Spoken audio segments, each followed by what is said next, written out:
Assalamualaikum warahmatullahi wabarakatuh. Alhamdulillahi rabbil alamin. Wassalatu wassalamu ala ashrafil anbiya'i wal mursalin. Habibina wa maulana Muhammadin wa ala alihi wa sahbihi ajma'in. Man yahdillahu fala mudilla lahu wa man yudlil fala hadiya lahu.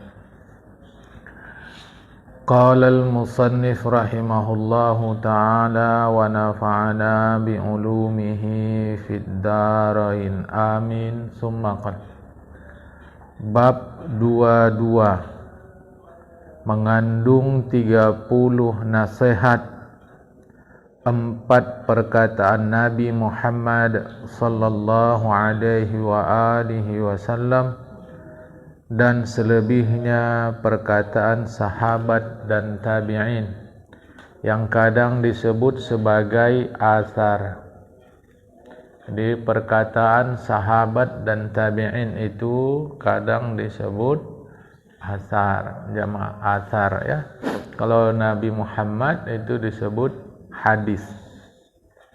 Makalah yang pertama diriwayatkan daripada Nabi Muhammad sallallahu alaihi wa alihi wasallam bahwasanya beliau bersabda, khaslatani la syai'a afdalu minhuma al-imanu billahi wan naf'u lil muslimina.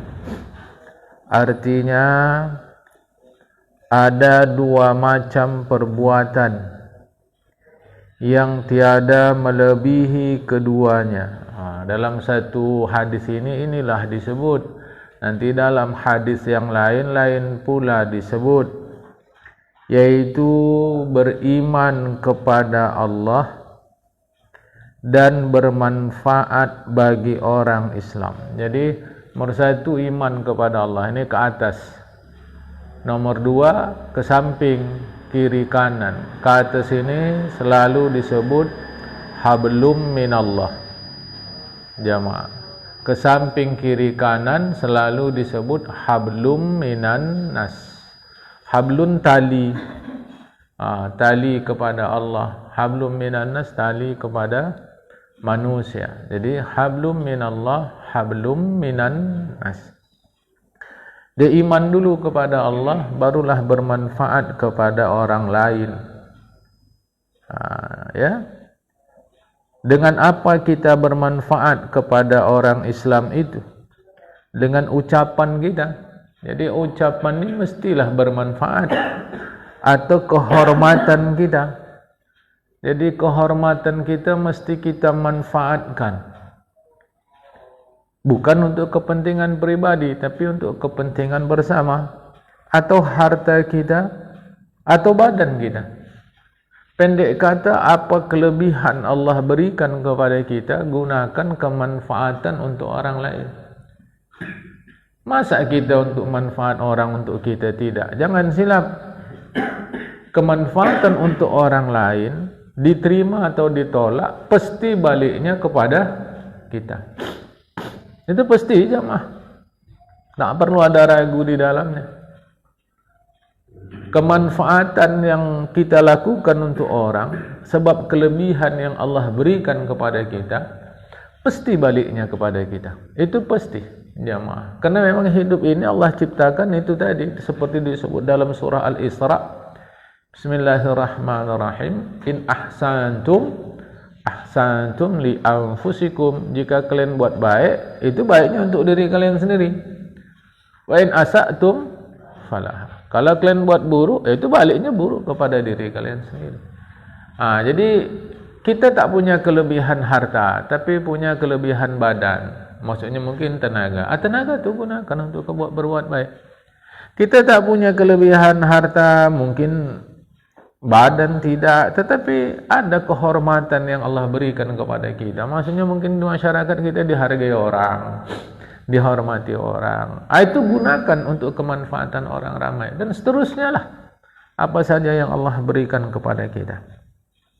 Bersabda Rasulullah Muhammad SAW, "Man asbaha la yanwi zulma ala hadin ghufira lahu ma jana, wa man asbaha yanwi nusratal mazlumi wa qada hajatil muslimi kanat lahu ka ajri hajjatin mabruratin." Artinya, siapa saja yang di pagi hari tiada berniat hendak menyakiti siapapun, bangun pagi hari tak ada dia mau nyakitin siapapun, maka diampunkan dosa yang telah lalu diperbuatnya. Tentu dosa kecil maksudnya, jamaah ya. Dan siapa saja di pagi hari berniat hendak menolong orang yang disakiti, nah, itu nih, dia siapa aja yang disakiti, ku tolong dengan apa yang aku sanggup, dan hendak membantu memenuhi keperluan orang Islam, jadilah untuknya seakan-akan mendapat pahala menunaikan haji mabrur. Banyak kali sesungguhnya kelebihan atau hadiah yang diberikan oleh agama. Ya sekali. Ini aja. Niat saya pagi ini, bangun pagi ini, nanti siapa-siapa yang bisa saya bantu, saya bantulah. Alhamdulillah saya di masyarakat dihormati orang lah. Walau harta saya tak ada, mudah-mudahan dengan kehormatan itu bisa saya bermanfaat untuk orang lain. Hati tulus dapat pahala, seakan-akan menunaikan ibadah haji yang mabrur. Menunjukkan betapa pentingnya kita bermanfaat untuk orang lain, menolong orang yang disakiti, menolong orang yang dizalimi. Besar sekali pahalanya dalam. Andai kata kita begini aja orang Islam jamaah, saya kok meyakini banyak masalah yang bisa selesai. Andai begini aja,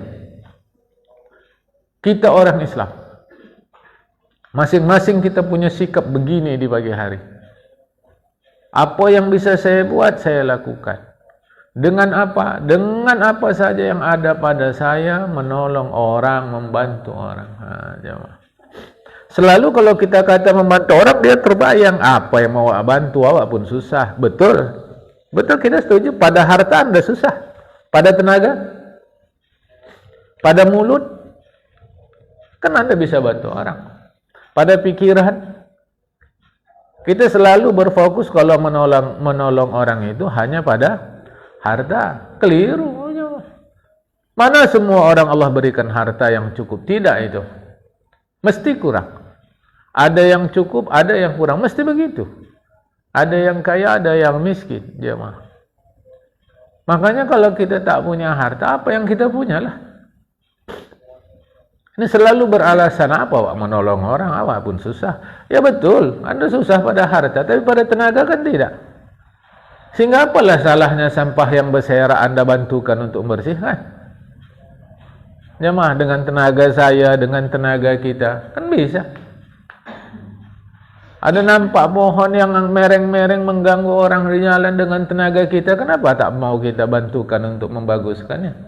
Selalu alasan kita, ini kan pohon di rumah dia, biarlah dia ngurus. Itulah ego itu tadi. Jemaah. Ya. Selanjutnya, jadi hadiah yang Allah berikan adalah seakan-akan dia menunaikan ibadah haji yang mabrur. Ya. Bersabda Rasulullah Muhammad SAW, "Ahabbul ibadi ila Allah ta'ala anfa'un nas lin-nas. Afdalul a'mali idkhalu surur ala qalbil mu'mini yatrun anhu ju'an aw yakshifu anhu kurban aw yaqdi lahu daynan. Wa khaslatan la syai' akhbasu minhum asyirku billah wa ad-durru bil muslimin." Artinya, hamba yang paling dikasihi Allah Ta'ala, hamba yang paling dikasihi Allah Ta'ala adalah seorang yang paling bermanfaat bagi manusia, yang paling berguna bagi orang. Tapi jangan salah, fadilat-fadilat ini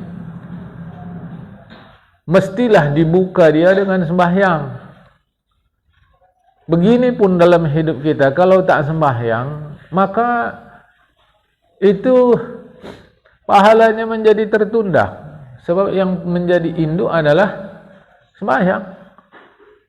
Tapi hadisnya begini, jangan lupa hadis-hadis begini, fadilat-fadilat begini adalah ikutan terhadap sembahyang. Jadi nomor satu tetap sembahyangnya itu. Ya, maka jadi disebut Rasulullah di awal, iman kepada Allah. Itu iman.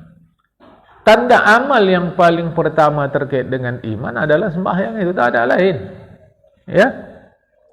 Hamba yang paling dikasihi Allah Ta'ala adalah seorang yang paling bermanfaat bagi manusia.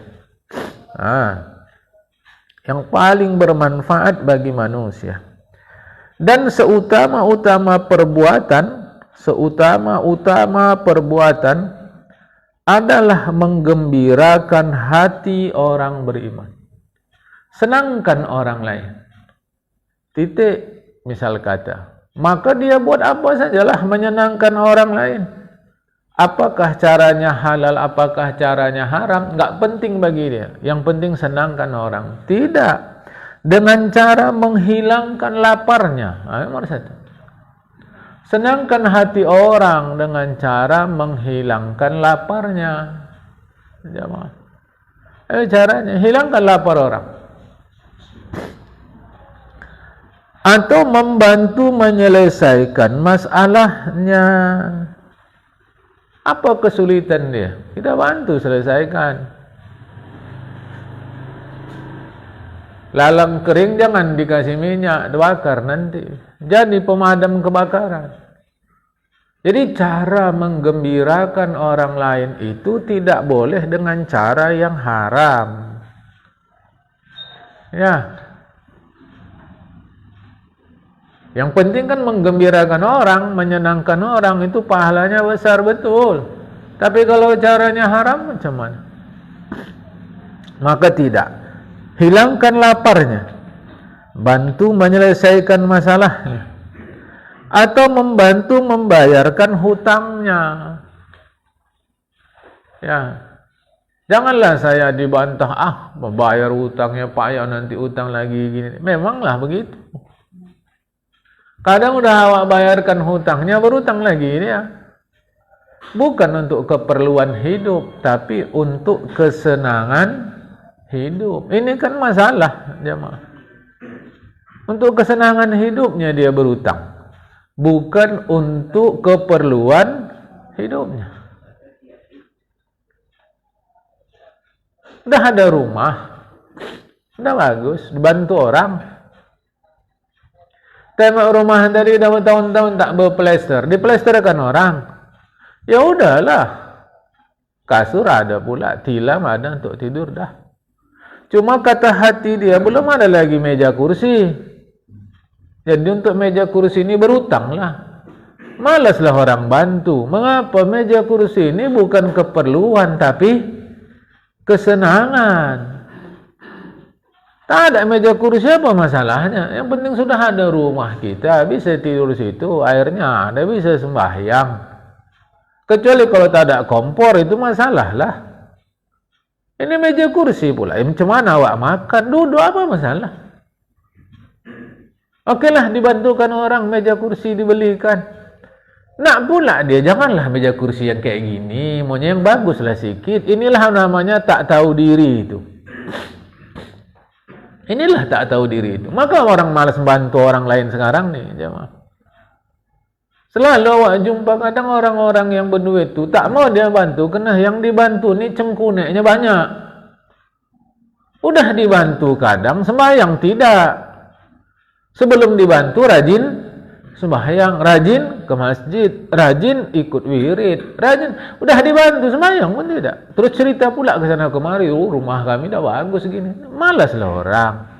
Tak tahu diri. Dia mah.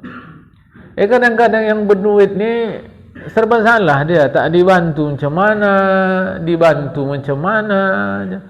Jadi gembirakan hati orang lain. Ya, itulah ibadah yang paling dikasihi oleh Allah Subhanahu wa taala. Dengan cara hilangkan laparnya, bantu selesaikan masalahnya, bantu bayar hutangnya. Apalagi kalau dia hutang pakai bunga. Apalagi kalau dia hutang pakai bunga. Bantukan jemaah. Kadang bunganya itu lebih besar pula lagi. Bukan ke bank pula, ke swasta. Swasta ini maksudnya Bisa pribadi, bisa apa-apalah namanya, terserah. Kadang-kadang disebut namanya koperasi atau apa, terserahlah aja mah, kita selesaikan. Ya. Dua macam perbuatan yang tiada lebih keji daripada keduanya, yaitu satu, menduakan Allah Ta'ala. Ini syirik yang jali, ya, yang terang-terangan, bukan syirik yang tersembunyi. Karena riya termasuk syirik, tapi tak mengeluarkan orang dari Islam. Riya tidak mengeluarkan orang dari Islam. Syirik yang jali, yang terang-terangan, menduakan Allah Ta'ala, biar lancar usahanya, dikasihnya sesajen ke pohon besarnya ada penunggunya, jadi kalau awak senangkan dia, jualan awak pun lancar. Itu murtad, keluar dari Islam. Ya kan usaha boleh, kata, bolehlah usaha. Apa tak boleh berusaha? Cuma mestilah yang dia benar menurut agama. Belum lagi nanti orang Islam datang ke pekong-pekong, ngasih hadiah katanya. Tak bisa ya, mak. Syirik, menduakan Allah, keluar dari Islam. Itu perbuatan yang keji. Apalagi dan menyusahkan orang Islam, menyusahkan orang lain, ini keji ini. Apa contoh? Pada badan orang kita susahkan, jamaah, ya, kita sakiti orang lain, atau harta mereka. Ya, harta mereka kita ganggu, itu selalu saya sebut. Misal katalah sampah kita buang ke halaman tetangga, air cucuran atap kita masuk ke rumah tetangga, itu terlarang itu. Sekarang rata-rata orang pakai, dulu orang pakai talang, sekarang tidak. Maka air cucuran atap orang dulu tidak kena ke sebelah. Sekarang tak ada lagi talang-talang. Apakah orang sebelah itu ridho atau tidak? Kalau ridho tak ada masalah.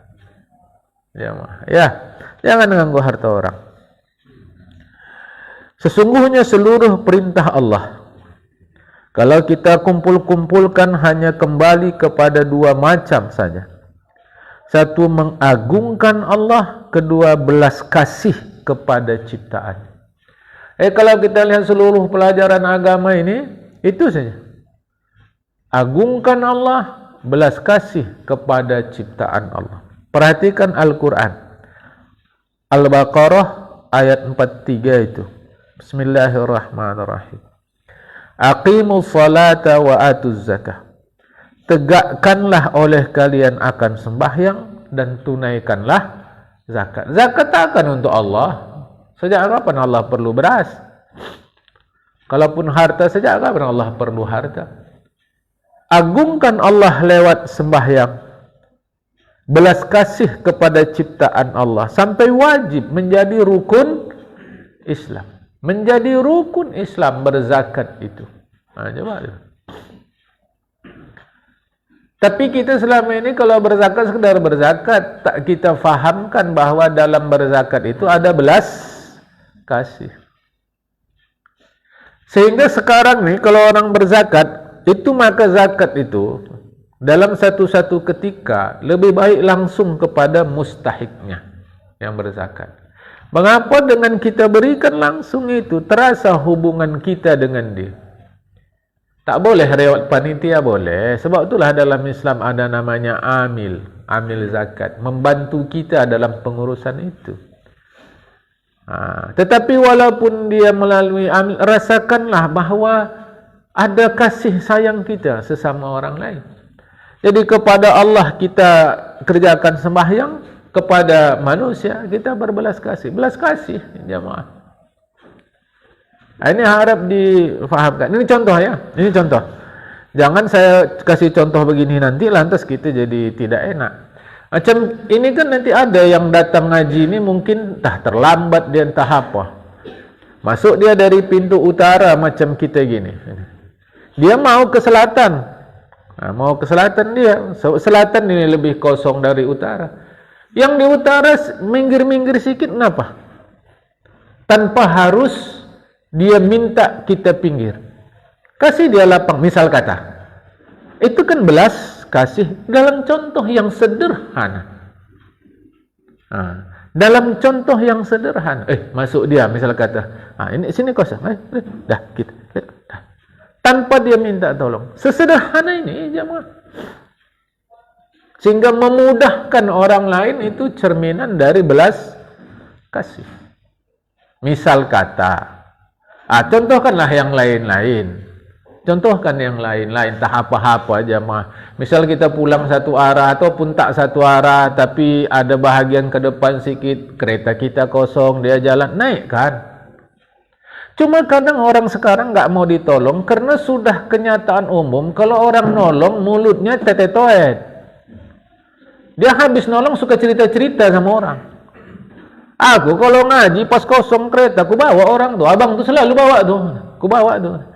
Kan nggak enak orang sudah ditolong dicerita-ceritakan. Maka orang belakangan nggak mau ditolong. Karena kalau ditolong macam jatuh harga diri awak. Ingat lagi baju korpri.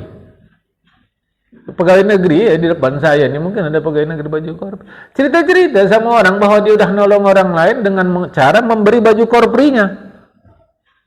Coba dulu, jamaah. Dia cerita-cerita sama orang lain bahwa dia ngasih baju korpri sama orang. Padahal baju korpri tadi kan dari negara itu. Coba dulu. Maka malas orang.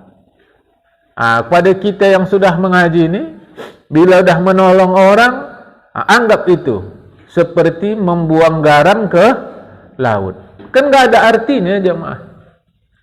Nggak ada artinya garam yang kita buang ke laut tuh, sama sekali. Karena tak menambah asinnya garam. Kira-kira begitu. Asidnya laut. Tak menambah asidnya laut. Seterusnya, ayat yang lain, surat Luqman ayat 14. Ushkurli wali walidayka. Bersyukurlah kepadaku, kata Allah, dan kepada orang tuamu. Perhatikan. Syukur kepadaku dan kepada kedua orang tuamu. Apa ini? Kalau tidak belas kasih. Ya maaf. Lebih khusus tadi. Kalau tadi umum zakat. Ini kepada orang tua pula. Diriwayatkan daripada Uwais Al-Qarani, bahwasanya dia berkata, ini cerita Uwais Al-Qarani lah. Di dalam sebagian perjalananku, aku melintasi seorang pendeta. Bayangkan ya, orang-orang soleh itu biasa dengan orang beragama lain itu biasa. Kita hanya belakangan ini, kalau sebut pendeta pun rasa macam risih. Orang-orang soleh itu biasa, jemaah. Ya, kulintasi seorang pendeta, aku pun bertanya, duhai pendeta, apakah tingkat pertama yang dinaiki seseorang yang ingin mendapatkan ridha Allah? Menunjukkan perhubungan dengan orang beragama lain dalam sejarah Islam itu hal yang biasa. Tapi sekarang ini awak kalau nyebutkan gereja aja, udah rasa macam mau keluar dari Islam. Yang ada burung gereja apa burung masjid? Ada. Boleh nggak burung gereja masuk masjid? Ya, tapi burung gereja masuk masjid dia kan haram kata awak. Kita ni kadang saya mau bagi tahu kan jamaah. Inilah hablum minan nas. Apa masalah? Ya, masalahnya apa? Kadang-kadang kita lucu. Saya maksudnya begini. Kita ni tidak adil dalam bersikap. Jangankan masuk ke gereja, menyebut nama gereja aja risih. Tapi ke Candi Borobudur pergi. Rombongan pengajian pula tuh. Ustadz ustazahnya ikut pula situ tuh. Itu rumah ibadah enggak? Rumah ibadah. Maksud saya kita tidak adil, jemaah. Tidak adil. Kalau ke candi pergi, apa masalah ke gereja? Kalau gitu kita ke gereja, nggak usah ke masjid. Iya, yang bilang gitu siapa? Saya ingin ajak kita bersikap adil. Mana-mana yang tidak mengganggu akidah, apa masalah? Kita kenduri. Tetangga non-muslim, Kristen kah, Hindu kah, Buddha kah, Konghucu kah, apalah begitu. Kenapa tak kasih serantang untuk tetangga yang non-muslim tadi? Ini kan hablum minan nas. Bahawa dia beragama lain, ya orang nama non-muslim. Kasihlah, apa masalah? Kadang-kadang kita lucu, jamaah.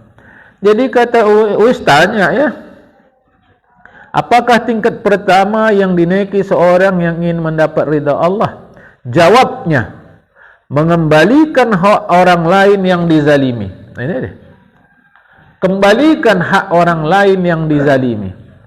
Dizalimi ini susah fahamnya. Yang dirugikan.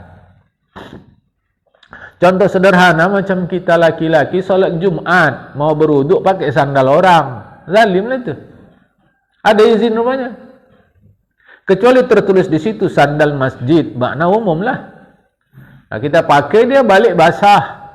Coba sandal kita dibuat gitu. Ya, masa tinggi-tinggi gajinya. Kan?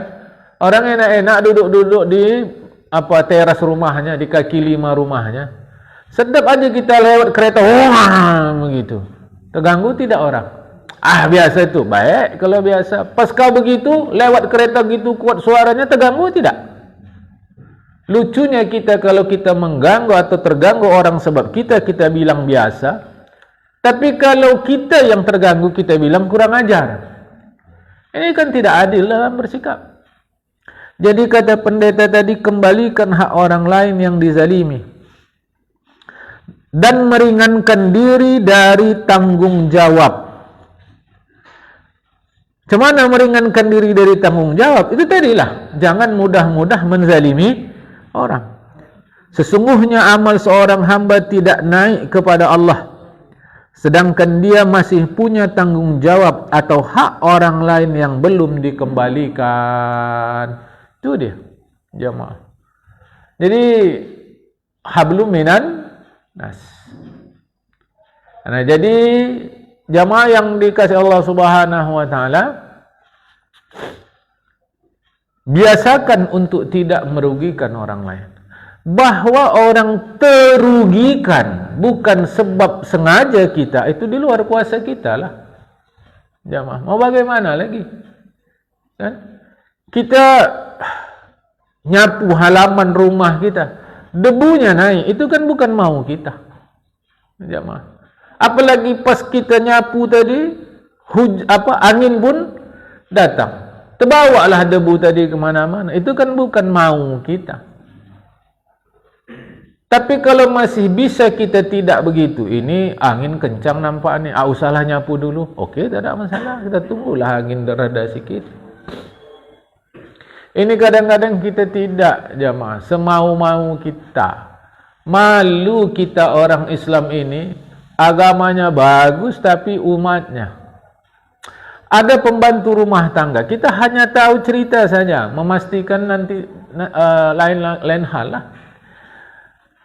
Bekerja, dia muslimah, bekerja membantu, menjadi pembantu rumah tangga di salah satu negara di Arab. Saya tak sebut negara mana. Jamaah, muslim, tuan rumah, tuannya muslim, majikannya muslim. 10 tahun dia kerja di situ. Kata dia sobet lah. Dia tak pandai bahasa Inggris, tapi belakangan jadi pandai karena belakangan dia menjadi pembantu rumah tangga di keluarga non-muslim di Amerika. Sampai sekarang terhitung sudah 21 tahun. Bayangkan. Di keluarga yang non-muslim itu, bahkan dia sudah dianggap menjadi anggota keluarga. Bahkan oleh tuannya dikatakan kalau dia balik ke Indonesia, saya mungkin akan memesan tiket 1 kursi untuk saya ikut bersama dia. Saking kan tak izinnya dia, si pembantu rumah tangga ni pula. Coba dulu, mengapa dia betah di keluarga non-muslim tadi? Sementara di keluarga muslim, dia kata sobet lah. Sampai nangis dia sedih mengingatnya, jamaah. Janganlah saya dibantah. Kan tak semua orang Islam begitu. Udah tentulah. Yang kita mau ceritakan ini Begitu baiknya Islam, mengapa orang Islam tidak bisa baik? Itu masalah jemaah. Bahwa masih ada keluarga muslim yang baik, tidak satu dua jemaah. Jadi kalau melakukan perbaikan, lihatlah dari kekurangan, jangan lihat dari kelebihan. Kalau ada kelebihan, oke sajalah jemaah. Saya waktu menonton video itu tertegun sendiri. Saya nonton bersama anak saya gaharu. Tengoklah, saya bilang, bus itu begitu mewah, begitu bagus, begitu cantik, begitu enak, tapi penumpangnya, saya bilang, begitulah kondisinya. Begitulah Islam. Islam itu macam bus yang cantik, yang mewah, yang bagus, yang enak, yang ramah tadi, tetapi penumpangnya begini. Apa jadinya kalau si pembantu itu keluar dari Islam? Kita akan bilang, ya salah dia. Bukan itu maksud kita. Mengapa kita tidak bisa tampilkan kebaikan? Ya, macam ni kan, kita mau menyembelih kurban. Coba dibuat menyembelih kurban itu rapi, bersih, indah. Kalaupun ternyata kita gali lubang, coba dibuat bersih, dibuat bagus. Teratur dia jamaah, kan senang. Saya, ya pemerintah mesti ikut terlibat, tak bisa tidak. Coba lihat rumah-rumah kita.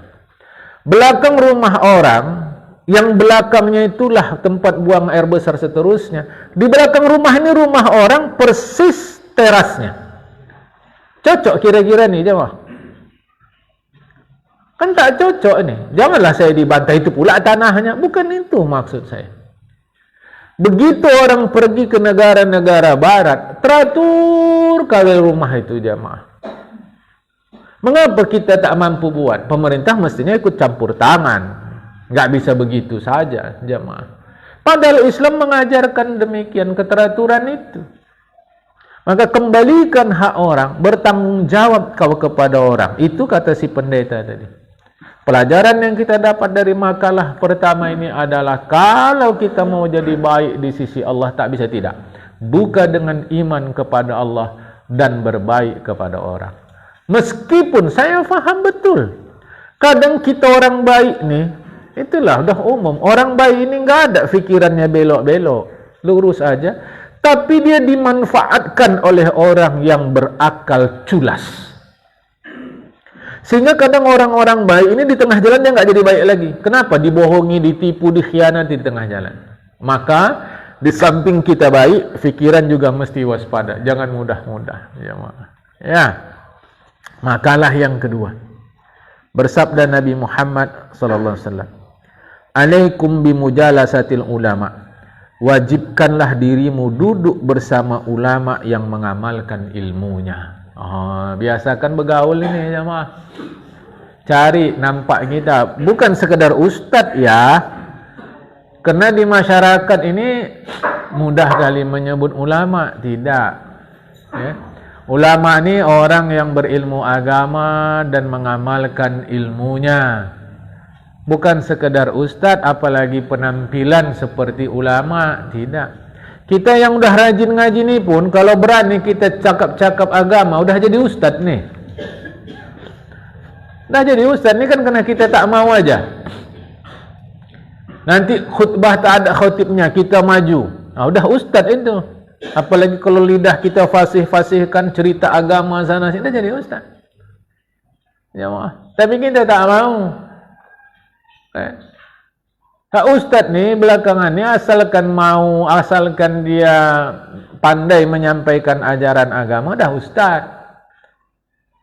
Sakitnya masyarakat ini kalau orang tu dah dipanggil ustaz, menurut masyarakat si ustaz ni ngertilah semua seluk-beluk agama. Kesudahan dia menanya hukum sama si ustaz tadi, padahal ustaz tadi pun hanya ngaji alif-alifnya. Cara kita dulu, alif date A, alif bawah I, alif depan U, A, I, U. Cuma berani dia cakap-cakap agama. Inilah kenyataan kita sekarang nih, jamaah. Yang dimaksud di sini bukan itu orang alim betul yang mengerti agama. Tahu seluk-beluk agama, bukan sebatas penampilan. Dan dia mengamalkan ilmunya. Datang kita kepada dia. Wastima'i kalamil hukama. dan mendengar perkataan orang bijak yang berilmu, yang mengetahui zat Allah Ta'ala dan benar perkataan dan perbuatannya. Mirip-mirip jugalah dengan ulama ni, jemaah. Orang begini kita datangi.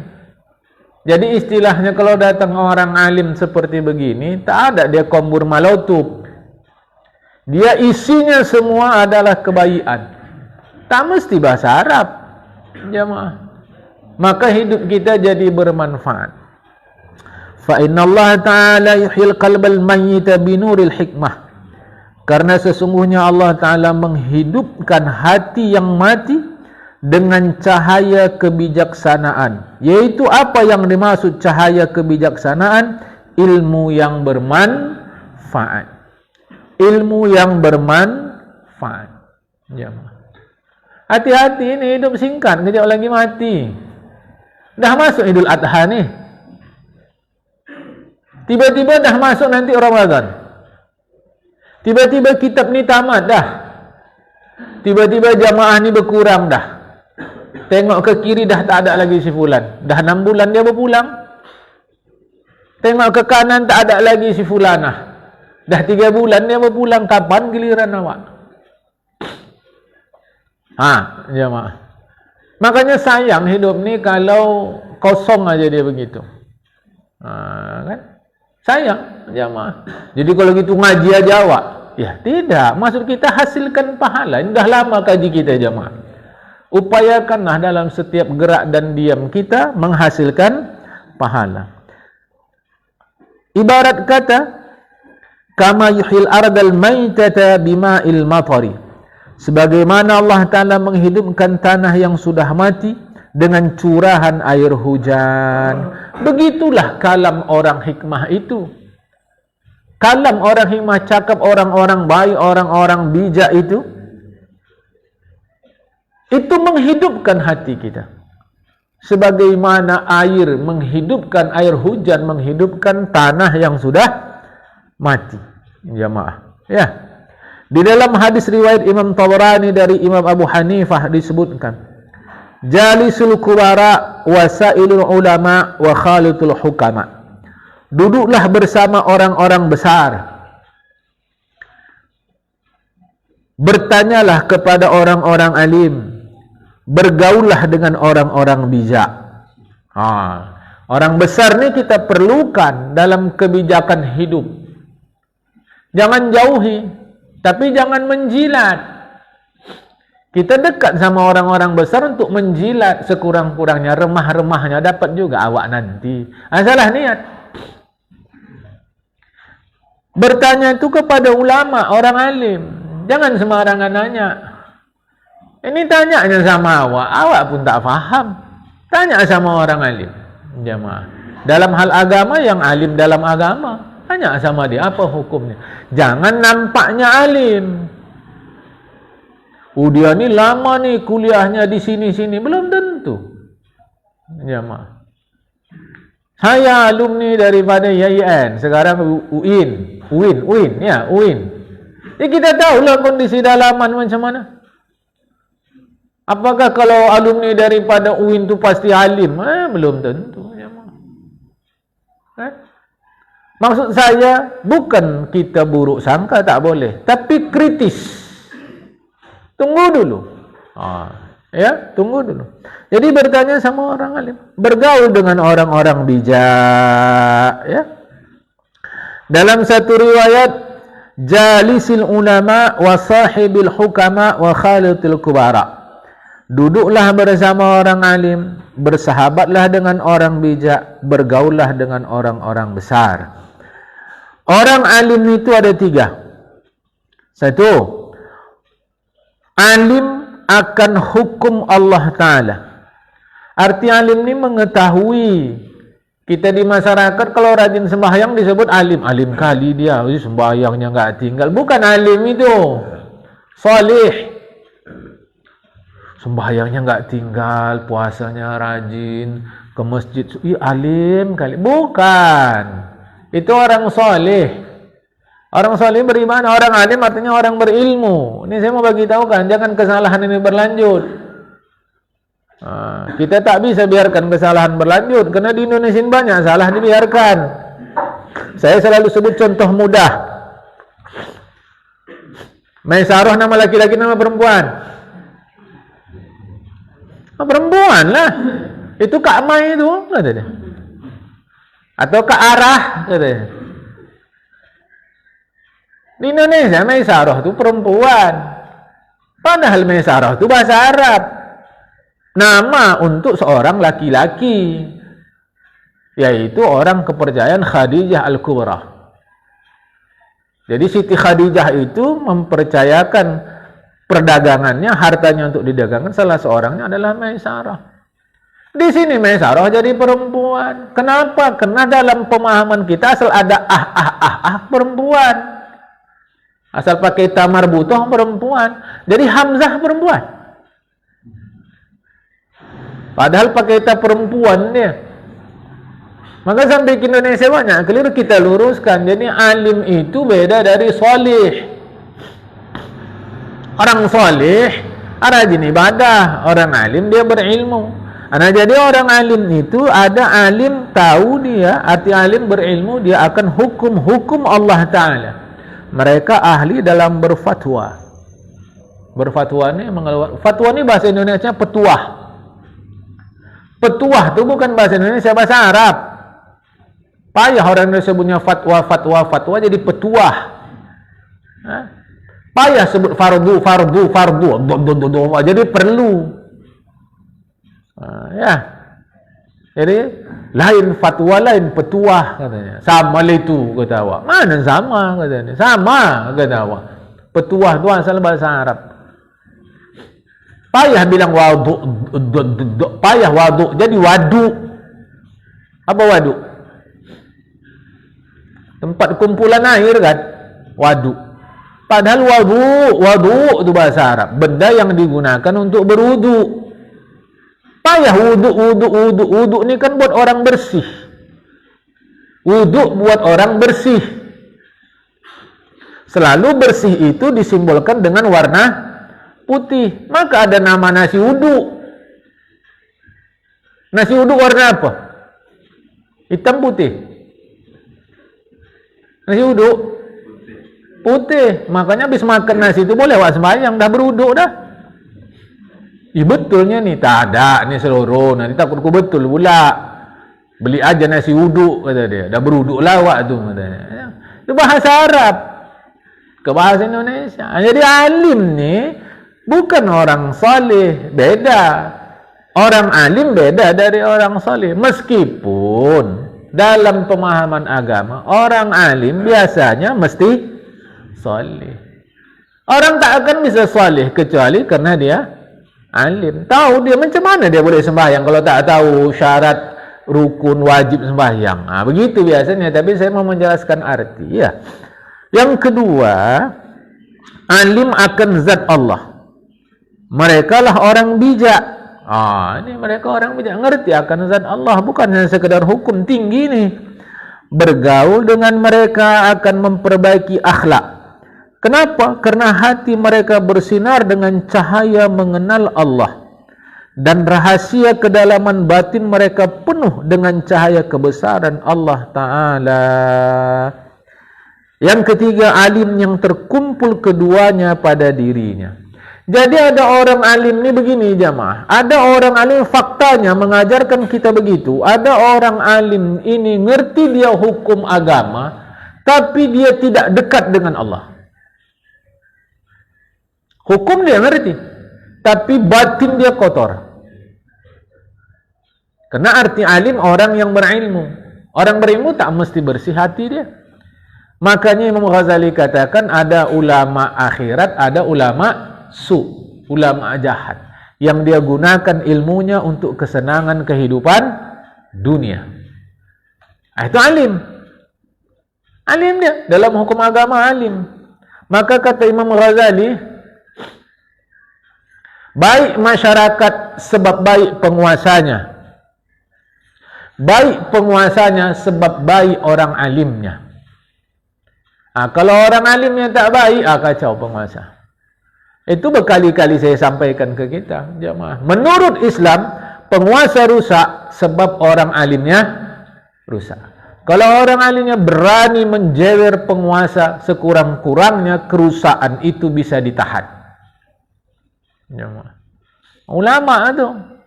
Tapi ialah kalau ulamanya berani jewer penguasa, wah, payahlah ulamanya itu.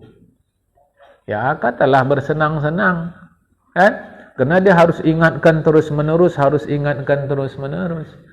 Jamaah. Nah jadi begitu ya. Sesungguhnya bergaul dengan orang-orang yang berada di jalan Allah akan menimbulkan keadaan yang berharga. Jadi kalau mau kita berharga hidup kita, manfaat yang disebabkan mendapat bahagian lebih utama daripada manfaat yang disebabkan oleh ucapan. Itu dia. Dia orang alim, berilmu, tapi dia tidak dekat dengan Allah. Nasihat dia berikan kepada kita, tetap ada manfaat dari ucapan dia. Tapi kalau dia beralim, dia mengamalkan ilmunya, dia menasihati kita, dan kita berbuat baik seperti nasihat dia, maka kita seakan-akan menjadi bahagian dia. Itu lebih utama dari sekedar kita mendapat manfaat dari ucapan dia. Boleh faham ni jemaah kan? Hati-hatilah hidup singkat. Siapa saja yang bahagian dirinya bermanfaat kepadamu, maka ucapannya pun bermanfaat pula untukmu. Jika tidak, maka tiada. Jadi itulah maka orang mau menjadi bahagian orang alim.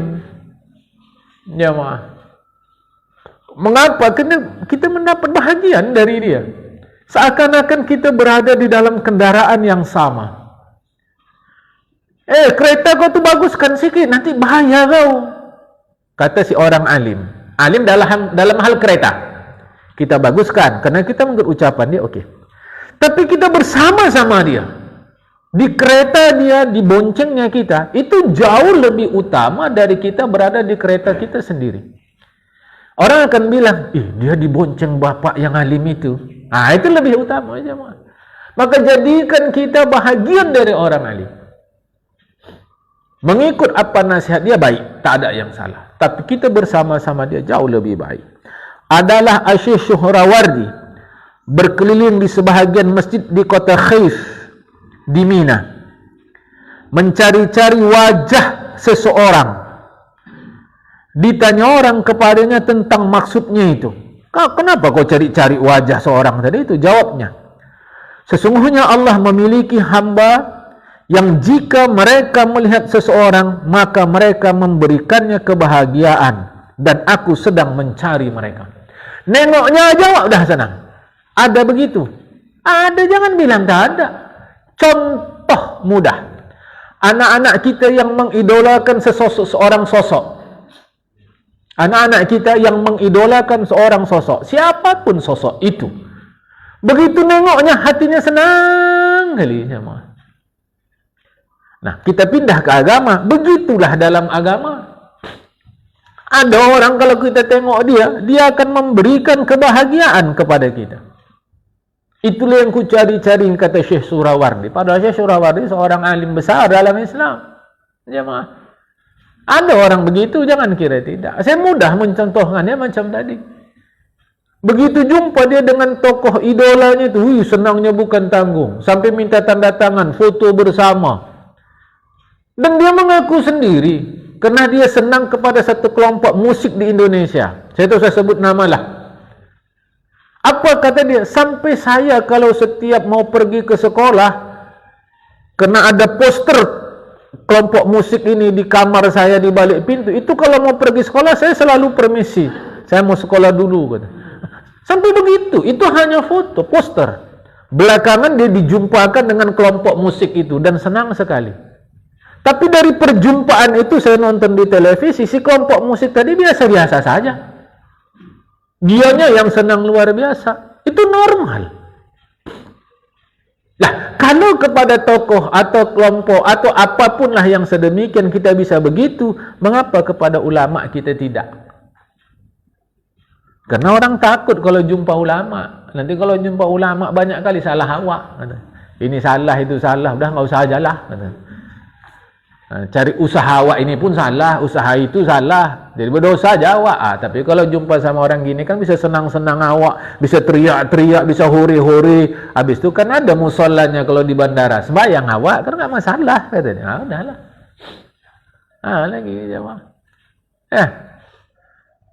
Ada jadi hidup yang singkat mesti hidup yang bermanfaat.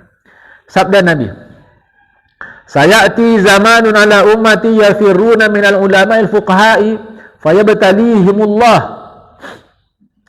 bisalasi baliyat awlahunna yarfa'ullahul barakata min kasbihim wasaniyatu yusallitullahu ta'ala alaihim sultanan zaliman wasalisatu yakhrujuna minad dunya bighairi iman. Akan datang masanya, kata Rasulullah, umatku lari dari ulama dan fuqaha. Takut apa? Akan datang nanti masanya umatku itu tak suka sama ulama, tak suka sama ahli fikih. Ahli fikih ini ngerti hukum. Kalau ulama dia bukan hanya ngerti hukum, mengamalkan ilmu itu dekat kepada Allah. Satu masa orang lari dari kedua kelompok ini. Maka Allah akan kirimkan 3 bala kepada mereka. Pertama, Allah hilangkan berkat rezeki mereka. Bukan hilangkan rezeki, berkat itu hilang. Duit boleh bertambah, tapi berkat hilang. Hati-hati jemaah ya, berkat itu hilang. Tak lemak. Kalau sayur tu tak lemak, garam kurang. Memang kalau nengok penampilan sayur tadi ngencas awak, dimakan tawar. Apa rasa rendang? Rendang pedas apa tak? Pedas. Rendang tu pedas. Tetapi orang Jawa mampu dia memodifikasi rendang tu manis. Bukan Jawa di Jawa. Jawa di Jawa setahu saya tak begitu rendang. Jawa di sini jemaah. Buat rendang tapi manis. Kalau awak tengok tu, sedap rendang ni. Awak makan tak sedap jemaah. Bagi kita, bagi yang sedap juga jemaah. Tak marah orang Minang dibuat rendang tadi tak pedas. Rendang juga tapi tak pedas. Orang saya merasakannya. Yang buat orang Jawa. Alhamdulillah lidah awak udah biasa dengan masakan Jawa. Tahu gudeg? Gudeg tahu gudeg? Yang tahu, yang tak tahu buat, nanti cari tahu. Gudeg tu gori ya. Gori yang asli ya orang Jawa buat. Gori, tambah air kelapa, macam-macam. Sayur tapi manis. Saya tanyalah dengan orang Sumatera yang baru pertama ke Jogja. Saya ceritalah gudeg bagus. Apa tu? Kolak katanya. Langsung dia bilang gitu. Padahal sayur gudeg manis. Kalau tak biasa memang rasa macam kolak lah. Kalau dah biasa, sampai ada terkenal itu gudegnya itu di Jogja itu ada Simbah itu. Dia terkenal. Jamaah gudegnya sedap. Orang pasti ngerti lah. Kan? Tempe apa rasa tempe? Kita sinilah. Gurih ya. Ada tempe itu manis. Namanya tempe bacem. Direbus, direndapnya pakai air kelapa, warna hitam. Jemaah. Makan sini terasa tak sedap. Tapi begitulah. Yang saya mau maksudkan, rezeki tadi banyak, duit kita banyak, tapi tak berkat. Cemana memahamkan tak berkat nih? Kalau bahasa Melayu sini, gulai itu gulai lomak, tapi tawar. Apa yang nak dimakan? Pantaslah orang kurang lahap waktu kenduri tadi makan. Orang Medan tahulah, lidahnya tajam. Tak enak nih. Langsung tahu dia jemaah. Lidah dia tu ngeri orang sini nih. Mau tahu dia masakan tu cepat. Waktu kenduri tempat awak sikit orang makan, cemana? Orang kurang garam. Tapi penampilan sedap. Hebat rezeki itu, tapi tidak berkat. Cemana memahamkannya? Gulai kurang garam. Itulah rezeki tak berkat. Bila orang jauh dari ulama, jauh dari ahli fikih. Kedua, Allah kuasakan kepada mereka penguasa yang zalim. Maka saya jemaah, kalau ada yang bilang penguasa Indonesia zalim, senyum aja saya dalam hati. Aku tak salahkan penguasanya, tak salahkan dia. Ku salahkan yang bilang zalim. Ngapa kalian jauh dari ulama? Itulah dia. Jadi jangan, bukan kita kata penguasa zalim benar, tetap salah. Itu kalau pakai bahasa orang mendeling, side effect. Ya kan? Itu bahasa mendeling tu. Side effect. Penguasa zalim adalah akibat sampingan daripada masyarakat yang jauh dari ulama. Tapi macam mana nak dekat ulama? Asyik nak tegur aja awak. Sakit aja hati kalau dekat sama ulama ni. Kena asyik salah aja awak. Gini buat salah, gitu buat salah. Usahlah dekat sama ulama. Kan? Jamaah. Masa ulama nonton bioskop? Ulama mana tu? Kan? Kami nonton ni sama ulama filem syar'i. Tunggulah dulu. Kenapa tuan tak pernah datang kedai kopi? Saya tak tahu entah bekas mulut siapa gelas tu. Itu aja jawaban.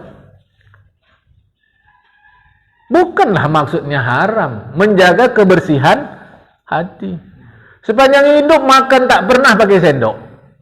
Kata orang kuno, tidak. Jemaah, ulama masak makan pakai sendok. Mana cocok tu jemaah? Kewaraan tu kurang sampai sehalus itu. Nanti bilang orang sempit kali kaji saya ni. Ya sudahlah kalau sempit. Awak tak mau tengkar-tengkar.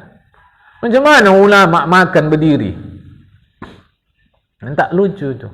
Di depan jamaahnya macam gini, tugas sekali dia. Tapi kalau jumpa orang kaya macam ayam sayur dia. Mana bisa tu? Itu bukan ulama. Ya. Ulama sebenar, datang kita kepada mereka. Alim sebenar. Kan? Jamaah, hormati ni. Kita tak datang kerana tak suka sebab banyak salah. Banyak salah awak. Ditegur dia nanti sakit hati awak. Dan terimalah. Maka Allah akan kirim penguasa yang zalim. Doa juga awak, ya Allah berilah keadilan. Usah kau doa. Tapi datang kau ke ulama, hilanglah penguasa zalim. Kalau kau mengatakan, kalau ini jangan hilang. Kalau kau menganggap penguasa Indonesia sejak presiden pertama sampai sekarang menurut kau zalim, atau penguasa mana-mana dunia ni menurut kau zalim, perspektif agama mengatakan karena umat tidak mau datang kepada ulama. Tak mau dia ikut nasihat ulama tadi. Harus faham jemaah. Ya. 2, 3. Mereka keluar dari dunia atau mati tiada iman. Ini yang paling kita takuti. Kalau orang jauh dari ulama, matinya tiada iman. Iman di luar di dalam. Dalam. Kita tak tahu tu jemaah. Maka sepanjang secara zahir tak nampak kita melakukan hal-hal yang menggugurkan iman atau Islam dia, tetap jugalah awak bilang baik. Baik. Cuma mana kata Bilal kan? Baik kata awak. Dalam kerana kita tak tahu, maka kita tak bertanggung jawab. Tapi ada orang-orang soleh itu, jangankan bilang baik, ikut nyembahyangkan pun tidak dia. Tapi masyarakat salah paham. Percuma ilmunya tinggi, membayangkan jenazah pun tak mau dia. Tengok. Udah kau tak ikut si ulama, kau hina pula dia. Jemaah, emang hati-hati. Pelan-pelan jom. Saya bagi tahu nih. Tapi usah cerita sama orang. Kita-kita aja yang tahu nih. Padahal internet ni tahu juga kan. Dah. Usah cerita orang. Kita ni udah jadi manusia atau masih binatang? Jangan jawab. Nak tahu, pergi kebun binatang.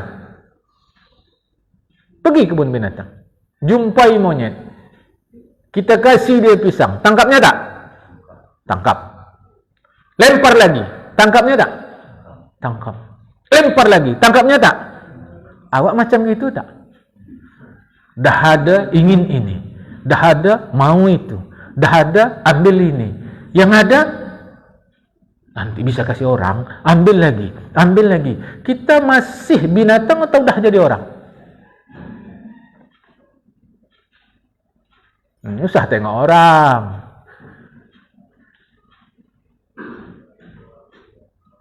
Kita dah jadi orang atau masih binatang nih? Makanya jangan marah kalau dia bilang monyet. Monyet kau katanya. Alhamdulillah ya Allah, kau ingatkan aku melalui mulut dia. Memang serakahlah aku, malah lebih parah dari monyet. Susahnya waktu mati nanti jemaah. Waktu mati, harta waris ni payah kali bagi ini. Kenapa? Kita memiliki benda-benda yang tidak kita perlukan. Ini baju saya nih, saya cerita satu pengajian jemaah. Dah puluhan tahun nih. Haji itu langsung jawab, saya masih punya lagi jubah ustaz sekian puluh tahun. Lebih lama baju dia dari baju aku. Malulah awak jemaah. Ada. Ini Idul Fitri baru mulai nih. Baru habis Idul Fitri. Ada baju baru dia. Untuk Idul Adha nanti, udah baju baru lagi. Cakap aku begini, tersinggunglah. Lalu besok tak ngaji. Lalu cerita sama orang, macam dia bagus sekali sendiri. Jauh dari ulama Allah akan kirimkan 3 benda ni. Ulama kah aku tidak, tapi yang ku sampaikan apa yang diajarkan oleh para ulama. Rupanya hari Minggu ni dah rencana nak beli baju baru. Macam mana jadinya bang? Itulah. Dah aku bilang kau tadi, tak usah kau ikut ngaji, aku ajar. Kalau kau tak ikut kan kau tak tahu. Masalahnya kau tahu macam mana? Awak mau beli. Awak beli nanti salah. Tak awak beli macam mana? Memang beban juga lah ngaji ni. Coba. Makanya saya selalu senyum jemaah. Jangan salahkan agama ni.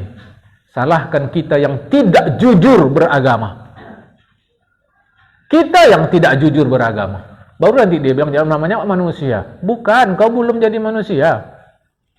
Itu pesan dosen saya jemaah waktu saya ngambil S2 di Seberang. Jadi kita punya dosen kita tu kan perguruan tu punya direktur. Kalau cara sini punya rektor. Apa pesan dia? Dalam bahasa Malaysia lah, saya terjemah ke bahasa Indonesia.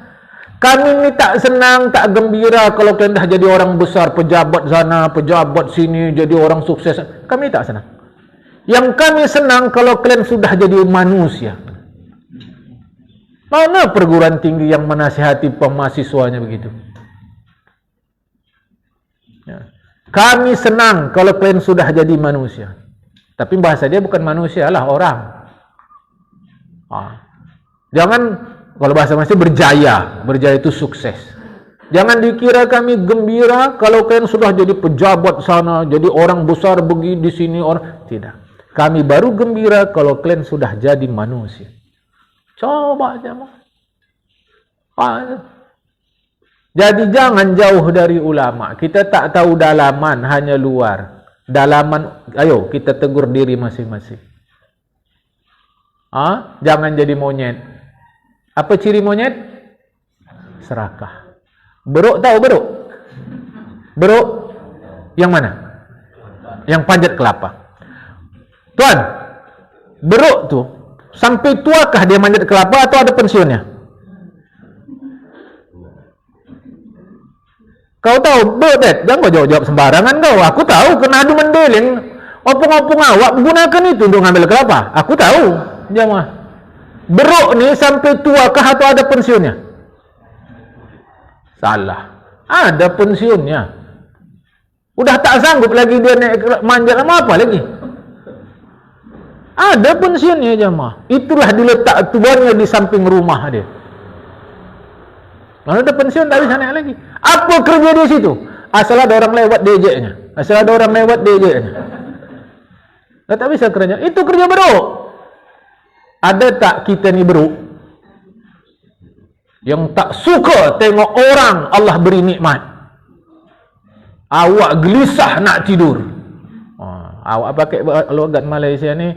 Kata murid saya, kenapa ustaz banyak macam logat Malaysia? Aku bilang, masalah. Tidak, kata dia. So, ada tak beruk ni? Orang Allah kasih nikmat awak yang tak bisa tidur. Coba dulu. Yang sakitnya awak, si beruk tadi bukan anak muda belia, dah tua-tua. Coba dulu jamaah. Tapi kan kita tak tahu. Itu sifatnya dalam. Maka ketika solat jenazah, tetap kita kata baik. Tapi kalau jauh dari ulama, itu kita takut. Jemaah. 3 itu Allah berikan kalau orang jauh dari ulama. Dah? Ini saya perhatikan lah. Saya tak tahulah jemaah. Kalau Idul Fitri, bertamu pertama kali ke rumah siapa? Adat kita lah. Coba. Ke orang tua ya. Ke rumah ulama nomor berapa?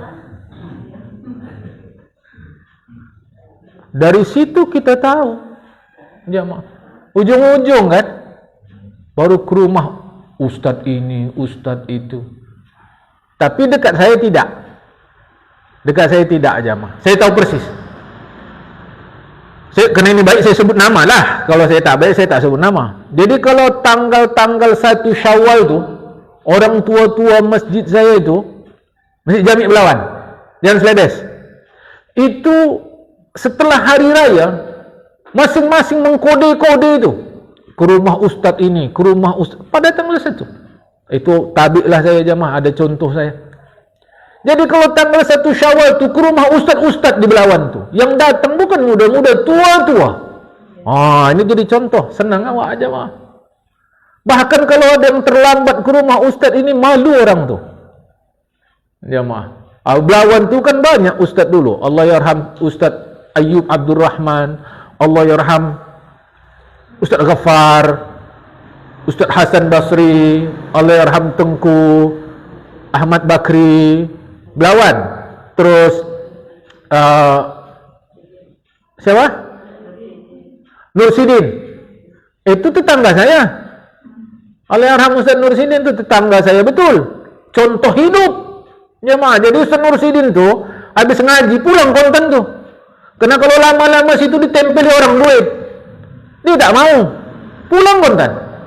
Kesudahan cara orang ngasih sama nenek itulah, nenek empok. Namanya itu kasihkan. Dia tak mau jemaah. Kalau aku jangan kurang duit. Tak ngaji aku langsung. Awak bukan ulama, awak ni hantu lagi kalau tengok duit. Nur Sidin, Ustaz Ghaffar, Ustaz Komaruddin Ya'qub. Itu Belawan banyak kan ni Ustaz. Belum lagi kebagan kita. Jemaah. Sampai saya pernah mendengar dari seorang ustaz tua, itu kalau kita jalan dari Gelugur sampai Bagan, tepi jalan tu semua ulama, kata dia.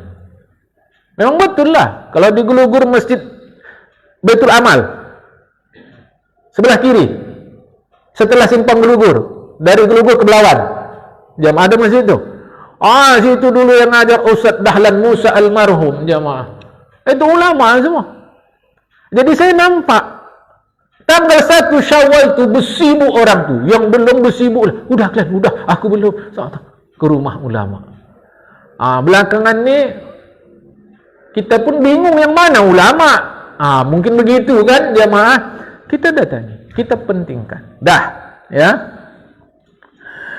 Makalah yang ketiga. Ini dari Abu Bakar pula. Dari Abu Bakar Siddiq. Siapa saja yang masuk ke dalam kubur tanpa bekal. Apa bekal tu? Amal soleh. Seakan-akan dia berlayar tanpa perahu. Siapa masuk kubur tanpa bekal, macam berlayar tanpa perahu. Tenggelamlah dia tanpa selamat, kecuali ada yang menyelamatkannya. Sebagaimana sabda Rasulullah. Mal mayitu fi qabr illa kal ghariqil mughawwis. Tiadalah mayit di dalam kubur melainkan seperti orang tenggelam yang minta pertolongan, yaitu dia meminta untuk ditolong. Jemaah, ada faham nih? Jadi buat amal soleh. Amal soleh jangan puas-puaskan. Ini kita terbalik, amal soleh puas, harta tidak. Dan terbalik, harta itulah puas-puaskan. Amal soleh jangan. Jangan saya dibantahkan harta penting. Kalau ada yang bantah gini, berarti dia belum lama ikut ngaji kita. Kan?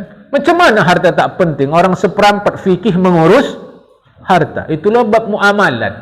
Macam mana harta tak penting? Ini kalau tak ada harta mana bisa bagus nih? Ini ku tengok datang tadi dah pula nih. Wah, jangan-jangan ni layar nanti sini. Bisa masuk TV sebesar sini. Kan sedap je muamalah kita. Bisa pakai Qul Huwallahu Ahad nih. Tak bisa. Pakai duit. Yo, jangan pakai kalimat kalau Allah mau kau jadi nabi pun sekarang bisa, kata awak.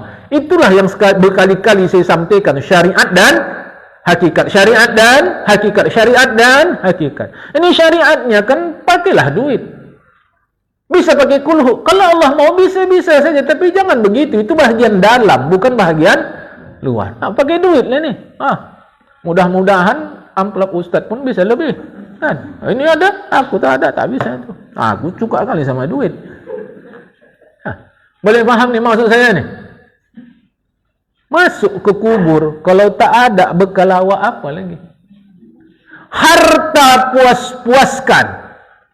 Amal soleh jangan pernah merasa puas atau cukup. Ini kita balik. Harta kita tak pernah cukup, amal soleh merasa sudah cukup. Aku harus terang, aku bilang, rasa mata kita pun terbuka. Bila mati meninggalkan harta, payahlah itu jamaah. Bingung, ahli waris pun kadang bingung membagi-baginya itu. Tak jarang gara-gara harta itu berkelahi. Kalau begitu tak usah punya harta. Salah. Yang saya maksudkan, biarlah harta tadi menjadi amal soleh. Sekarang aku tanya nih. Tanya betul-betul. Ini mau jawab-jawab lah sikit nih. Berapa pasang pakaian kita perlu setahun? Jujur-jujur jawab. Berapa pasang kita perlu setahun? Takut. Kalau awak jawab jujur nanti awak tak ingin macam gini. Perlu 10. Betul juga nih, 1 lemari. Cukupnya 1 lemari. Cukupnya 1 pasang aja. Ngapa banyak kali di rumah? Coba deh. Ngapa banyak kali di rumah pakaian tu? Tak terbayang nanti macam mana cara baginya waktu mati. Sampai aku bilang sama bini ku, tengoklah, aku bilang, alah, banyak pakaian ni, macam mana bagi-bagikannya capek. Ya. Mana? Terbayang jemaah yang dikasih Allah Ta'ala. Lucunya,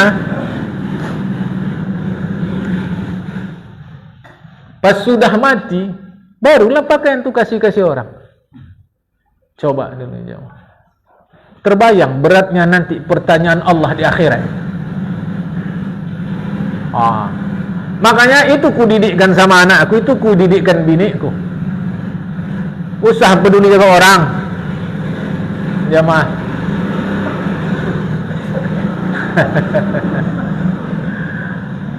Usah pedulikan cakap orang. Yang penting asal ringan di akhirat. Atau anakku ku didikkan begitu, jamaah, bini ku didikkan begitu. Apa mau dengar cakap orang? Bukan dia bisa tolong kita di akhirat. Jamaah. Coba dulu. Aku dah selesai menyampaikan ni. Perkara selebih urusan kita ke Allah Ta'ala. Bila di akhirat Allah tanya aku udah aku sampaikan, ya Allah, titik. Mau apa lagi? Ustaz tu bajunya dikasih orang nih. Aku kalau harap aku beli tidak. Kena bajuku jahit lagi. Koyak lagi. Aku bilang, ini ngapa koyak dah berkali-kali dijahit tu bang? Kau jahit balik. Jahit. Tak bisa pakai. Apa lagi? Enggak usah gitu-gitu bang Lakon. Macam nyindir-nyindir pula. Nggak, kalau nggak senang bilang. Pikir aku berani. Ini kasih orang. Tak mungkin awak tolak. Jemaah. Saya nak bagi tahukan kita, ringan-ringankan urusan di akhirat. Jangan sempat orang udah berleha-leha di surga, awak masih diproses verbal oleh Allah di sini. Harta ni kata Ali bin Abi Thalib, halalnya adalah hisab, haramnya adalah azab. Kalau gitu usah punya harta. Berkali-kali ku bilang salah total. Kita wajib punya harta. Tega kita nengok orang Islam terlantar-lantar. Coba dulu jamaah, tega. Kita lah yang nolong dia melalui harta yang Allah titip kepada kita. Tega kita, jamaah. Yang lebih sedih awak kadang orang Islam yang terlantar-lantar nih minta sedekah dia ke rumah orang Kristen, ke rumah orang Hindu, ke rumah orang Buddha, ke rumah orang Konghucu, ke rumah orang beragama-agama lokal Indonesia, ditolong. Macam mana kita orang Islam kok nggak nolong dia? Kalau kita tak punya harta. Awas, bukan harta itu yang salah, tapi penggunaan. Dapat paham nih? Aku tak berapa tahun dah topi aku ni mah. Pakai aja lah, selama bisa pakai. Dah. Aku nak tunjukkan jemaah, sekali aku pernah punya handphone. Sekali waktu aku pernah punya handphone yang pakai antena. Pernah dulu tahu, handphone pakai antena. Jadi Bang Heri kalau awak gatal bisa garuk-garuk. Dah. Itu sampai pakai karet lagi jemaah. Dan itu sampai ku pakai ke luar negeri. Orang malu. Mungkin aku tidak. Kenapa? Bukan curi. Apa yang ku malukan? Sampai kata kawanku, aku kalau punya uang ku belikan untuk ustaz tu handphone akhir. Ya udah, apa masalah dia? Cuma sekarang handphone aku bagus nih, bagus sekarang nih jemaah. Karena ada perlu, mahal nih. Awak pikir rupanya jumpa orang lain handphone awak murah, kan? Jemaah. Apa masalah dia? Saya mau bagi tahukan kita, berpulanglah nanti ke dalam kubur kita, jangan kita seakan-akan berlayar tanpa perahu. Ikut nasihat Abu Bakar Siddiq. Jangan salah kaji nih. Aku tak mau salah kaji. Takut ku lepas ngaji nanti lepas harta semua. Dunia nih, dunia. Kesudahan yang ngasih makan kau siapa? Tidak begitu. Yang saya mau maksudkan, kalau memang tak perlu, untuk apa? Tapi kalau perlu, buat jamaah, apa masalah dia? Boleh faham?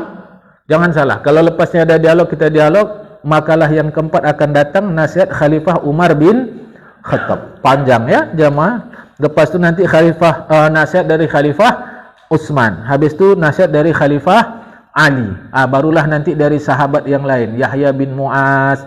Baru nanti dari ulama-ulama jamaah ya. Ini akan kita baca insyaAllah. Sampai sini, kalau ada dialog lepas ni silahkan. Tolong bagi tanda, makalah keempat akan datang. Yang keempat akan datang. Wallahul muwaffiq ila aqwamit thoriq. Assalamualaikum warahmatullahi wabarakatuh.